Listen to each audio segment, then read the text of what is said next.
All right, thought we'd make another cocktail from the Cocktail Codex that won a James Beard Award back in 2018.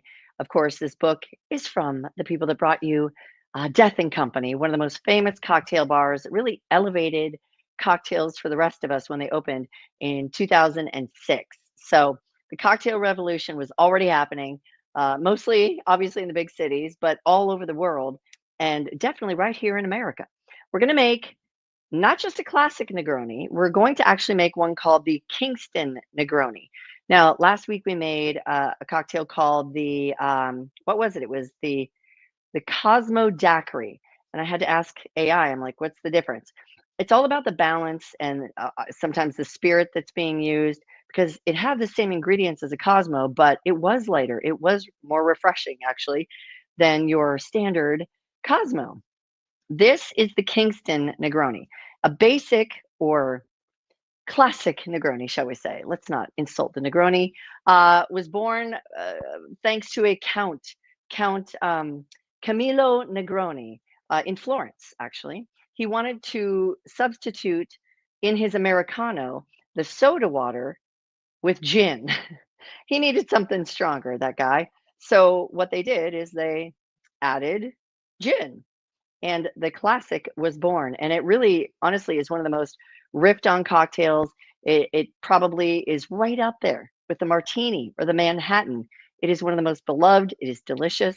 It's slightly bitter, slightly sweet, but we're going to change it a little bit, including the 1-to-1-to-1 ratio that you need for a classic Negroni with gin, Campari, and sweet vermouth.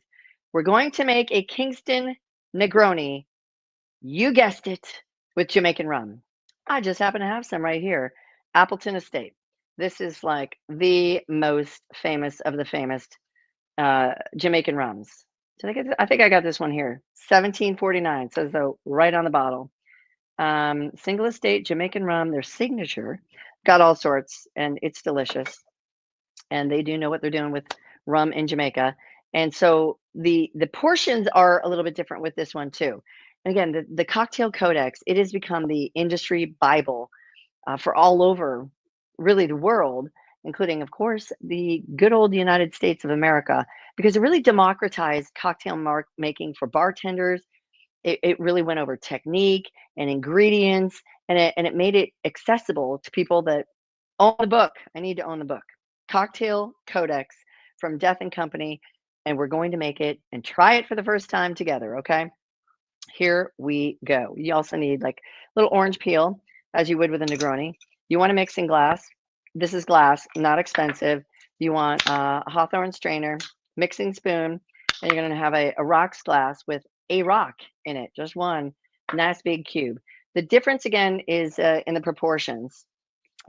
So we're actually going to use 1.5 ounces of Jamaican rum. Need to glue that back in. Where did I put my 1.5 ounces of Jamaican rum? And then we're going to use 1 ounce of the other ingredients, the sweet vermouth, which is, of course, the red one. Big side of the jigger is 1.5 ounces. Woo, little splashback. So just 1 ounce of your Campari, which Campari is even more bitter than Aperol. So it's an acquired taste. Let's say that. I happen to have acquired it. Here we go. 1 ounce of your Campari from Milano. And I actually do have some Italian sweet vermouth, Martini and Rossi. It's a beautiful color. You need a little orange peel, a twist for the garnish. So we're going to mix away just long enough. There you go. A little history, a little cocktail. One day maybe I'll make it to Death and Co. We haven't been to New York City in a long time. When was the last there? God. Oh, well, humble brag, won an award, went to New York City in 2023. Quick trip, never long enough. Okay. I feel like that's good. I feel like that's good. We're gonna actually just kind of spritz this over the glass. You can't see anything with the naked eye, but to get up close, get some of the oils on there and maybe just put it in there. Put it in. We're gonna use a Hawthorne strainer and strain it into our rocks glass. It's this beautiful cherry color, orangey cherry color. I've never had this before with rum, but it is really honestly the perfect way to wrap up summer. Rum and a Negroni. Yes, please. Let's see how we do.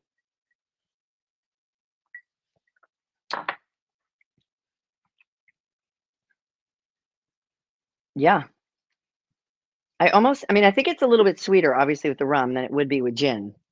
So just a tad sweeter, if you will. Yes. You know, most of the cocktail places you go are places that make cocktails. It's kind of basic. So if you have a favorite place that you go that they're creative, inventive, and or daring, drop a comment. I would love to know what bar that is. Maybe I'll go there and behave myself. Yeah, from the Cocktail Codex, from Death and Co.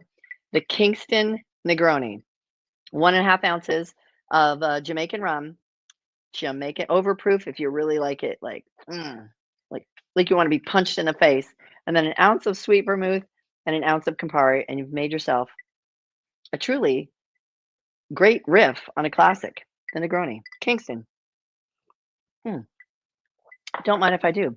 Thanks for watching. Catch you next time when we're going to make a cocktail that was not really inspired by Elizabeth Taylor. A song is coming out that was inspired by Elizabeth Taylor. Taylor Swift is putting out her new album, but this cocktail is said to have been created by Elizabeth Taylor. And I'm guessing if you ever had a cocktail in your life, like an after dinner sweet treat, you've had this cocktail. Maybe you just didn't know Elizabeth had anything to do with it, and we'll make that next time. Cheers. Thanks for watching.